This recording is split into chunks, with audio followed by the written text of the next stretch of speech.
In the beginning God created the heavens and the earth. Now the earth was formless and empty, darkness was over the surface of the deep, and the Spirit of God was hovering over the waters. And God said, "Let there be light," and there was light. God saw that the light was good, and he separated the light from the darkness. God called the light day, and the darkness he called night. And there was evening, and there was morning the first day. And God said, "Let there be a vault between the waters to separate water from water." So God made the vault and separated the water under the vault from the water above it. And it was so. God called the vault sky. And there was evening, and there was morning the second day. And God said, "Let the water under the sky be gathered to one place, and let dry ground appear." And it was so. God called the dry ground land, and the gathered waters he called seas. And God saw that it was good. Then God said, "Let the land produce vegetation, seed-bearing plants and trees on the land that bear fruit with seed in it, according to their various kinds." And it was so.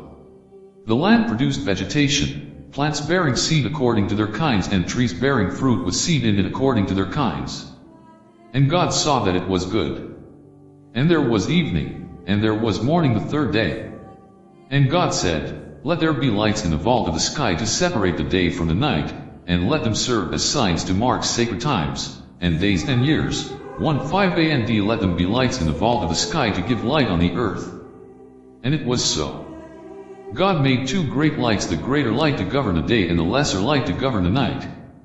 He also made the stars. God set them in the vault of the sky to give light on the earth, to govern the day and the night, and to separate light from darkness. And God saw that it was good. And there was evening, and there was morning the fourth day. And God said, "Let the water teem with living creatures, and let birds fly above the earth across the vault of the sky."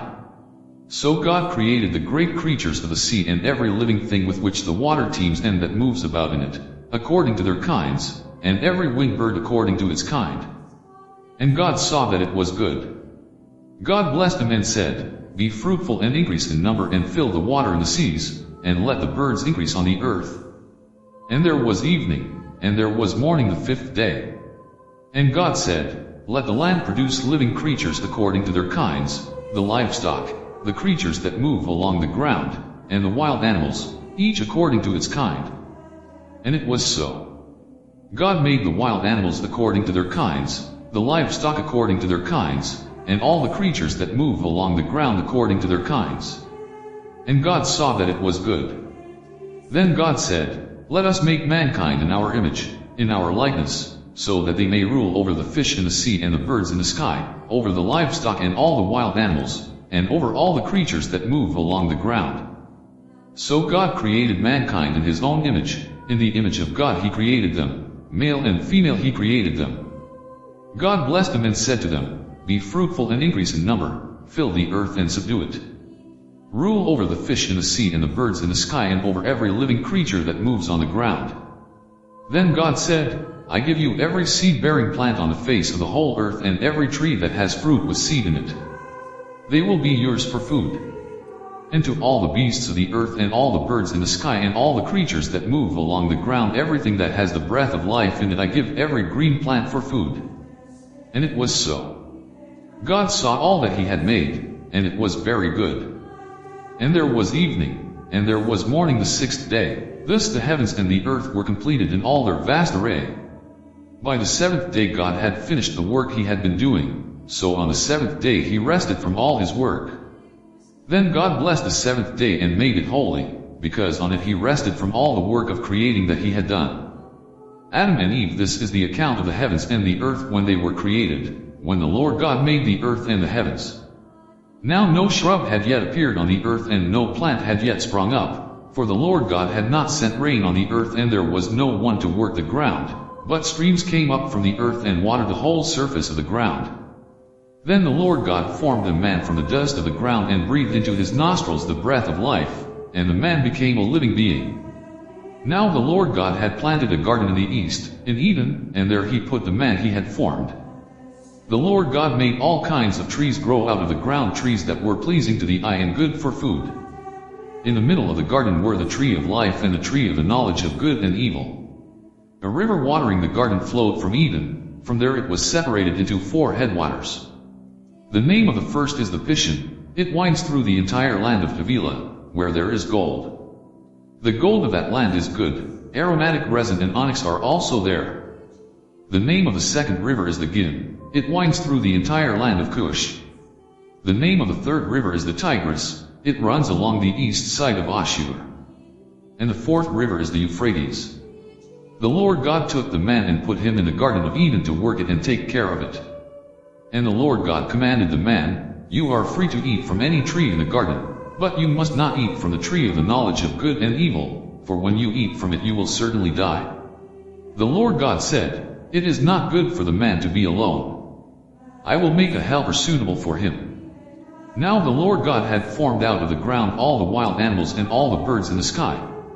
He brought them to the man to see what he would name them, and whatever the man called each living creature, that was its name.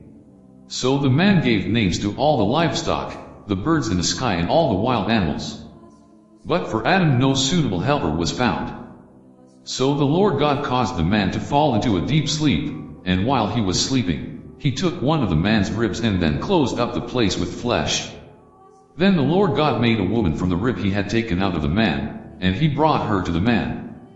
The man said, "This is now bone of my bones and flesh of my flesh. She shall be called woman, for she was taken out of man." That is why a man leaves his father and mother and is united to his wife, and they become one flesh. Adam and his wife were both naked, and they felt no shame. Now the serpent was more crafty than any of the wild animals the Lord God had made. He said to the woman, "Did God really say, 'You must not eat from any tree in the garden'?" The woman said to the serpent, "We may eat fruit from the trees in the garden, but God did say, 'You must not eat fruit from the tree that is in the middle of the garden, and you must not touch it, or you will die.'" "You will not certainly die," the serpent said to the woman. "For God knows that when you eat from it your eyes will be opened, and you will be like God, knowing good and evil." When the woman saw that the fruit of the tree was good for food and pleasing to the eye, and also desirable for gaining wisdom, she took some and ate it. She also gave some to her husband, who was with her, and he ate it. Then the eyes of both of them were opened, and they realized they were naked, so they sewed fig leaves together and made coverings for themselves. Then the man and his wife heard the sound of the Lord God as he was walking in the garden in the cool of the day, and they hid from the Lord God among the trees of the garden. But the Lord God called to the man, "Where are you?" He answered, "I heard you in the garden, and I was afraid because I was naked, so I hid."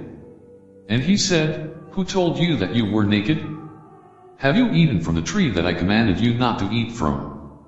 The man said, "The woman you put here with me, she gave me some fruit from the tree, and I ate it." Then the Lord God said to the woman, "What is this you have done?" The woman said, "The serpent deceived me, and I ate." So the Lord God said to the serpent, "Because you have done this, cursed are you above all livestock and all wild animals. You will crawl on your belly and you will eat dust all the days of your life. And I will put enmity between you and the woman, and between your offspring and hers. He will crush your head, and you will strike his heel." To the woman he said, "I will make your pains in childbearing very severe. With painful labor you will give birth to children. Your desire will be for your husband, and he will rule over you."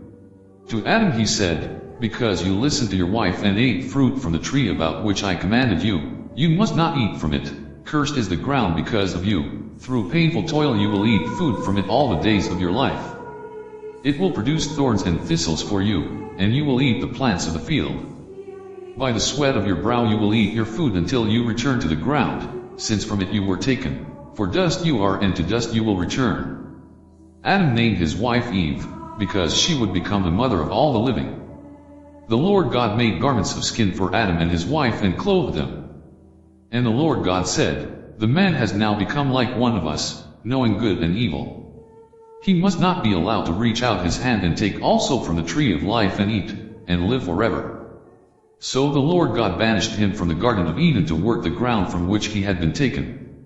After he drove the man out, he placed on the east side of the Garden of Eden cherubim and a flaming sword flashing back and forth to guard the way to the tree of life.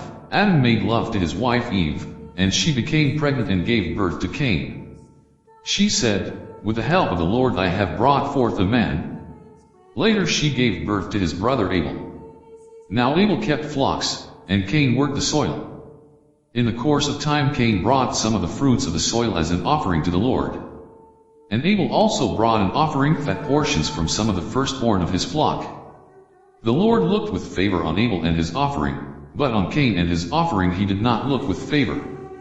So Cain was very angry, and his face was downcast. Then the Lord said to Cain, "Why are you angry? Why is your face downcast? If you do what is right, will you not be accepted? But if you do not do what is right, sin is crouching at your door. It desires to have you, but you must rule over it." Now Cain said to his brother Abel, "Let's go out to the field." While they were in the field, Cain attacked his brother Abel and killed him. Then the Lord said to Cain, "Where is your brother Abel?" "I don't know," he replied. "Am I my brother's keeper?" The Lord said, "What have you done? Listen. Your brother's blood cries out to me from the ground. Now you are under a curse and driven from the ground, which opened its mouth to receive your brother's blood from your hand. When you work the ground, it will no longer yield its crops for you. You will be a restless wanderer on the earth." Cain said to the Lord, "My punishment is more than I can bear. Today you are driving me from the land, and I will be hidden from your presence. I will be a restless wanderer on the earth, and whoever finds me will kill me." But the Lord said to him, "Not so. Anyone who kills Cain will suffer vengeance 7 times over." Then the Lord put a mark on Cain so that no one who found him would kill him. So Cain went out from the Lord's presence and lived in the land of Nod, east of Eden. Cain made love to his wife, and she became pregnant and gave birth to Enoch. Cain was then building a city, and he named it after his son Enoch. To Enoch was born Irad, and Irad was the father of Mehujael, and Mehujael was the father of Methuselah, and Methuselah was the father of Lamech. Lamech married 2 women, one named Ada and the other Zillah. Ada gave birth to Jabal. He was the father of those who live in tents and raise livestock. His brother's name was Jubal. He was the father of all who play stringed instruments and pipes. Zillah also had a son, Tubal-Cain, who forged all kinds of tools out of bronze and iron. Tubal-Cain's sister was Nami. Lamech said to his wives, Ada and Zillah, "Listen to me, wives of Lamech, hear my words. I have killed a man for wounding me, a young man for injuring me. If Cain is avenged 7 times, then Lamech 77 times." Adam made love to his wife again, and she gave birth to a son and named him Seth, saying, "God has granted me another child in place of Abel, since Cain killed him." 26Seth also had a son, and he named him Enosh. At that time people began to call on the name of the Lord. This is the written account of Adam's family line.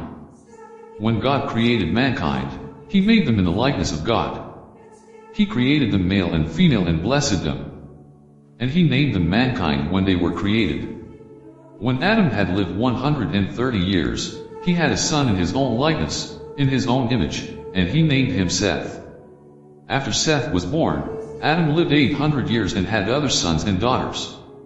Altogether, Adam lived a total of 930 years, and then he died.